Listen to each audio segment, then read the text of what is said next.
जिंतूर शहरातील संभाजीनगर येथे घरफोडी, दागिने व ऐवज 59,000चा ऐवज लंपास. परभणी जिल्ह्यातील जिंतूर शहरातील संभाजीनगर परिसरात असलेल्या घरामध्ये अज्ञात चोरट्यांनी घर बंद घर फोडून सोन्याचे दागिने व रोख रक्कम सुमारे 59,000 रुपये ऐवज लंपास केल्याची घटना 31 जुलै मध्यरात्री 2च्या सुमारास घडली असून या प्रकरणी जिंतूर पोलीस ठाण्यात 1 ऑगस्ट रोजी अज्ञात चोरट्याविरुद्ध गुन्हा दाखल करण्यात आला असून पुढील तपास जिंतूर पोलीस करत असल्याची माहिती सूत्राच्या वतीने मिळत आहे.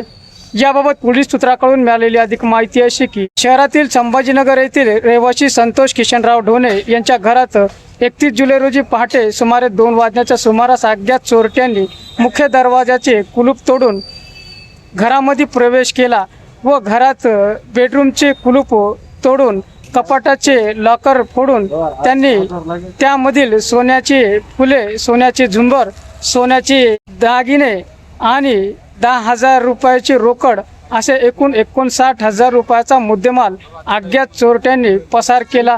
घटनेची माहिती मिळाल्यानंतर संतोष ढोणे यांनी जिंतूर पोलीस ठाण्यात याबाबत तक्रार नोंद केली असून अज्ञात चोरट्याविरुद्ध जिंतूर पोलिसात भारतीय न्याय संहिता BNSS कलमच्या विविध कलमान्वये अज्ञात चोरट्याविरुद्ध गुन्हा दाखल करण्यात आला असून या प्रकरणी पुढील तपास पोलीस निरीक्षक नामदेव रेड्डी यांच्या मार्गदर्शनाखाली पुढील तपास इंगोले करत असल्याची माहिती मिळत आहे.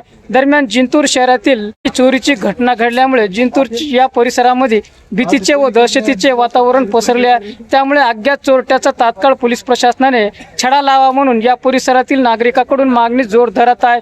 जिंतूर सहार न्यूज चॅनलची बातमी आवडल्यास लाईक करा, शेअर करा, कमेंट्स करा, सबस्क्राईब करा. जिंतूर सहार न्यूज चॅनलसाठी मी शेख अलीम.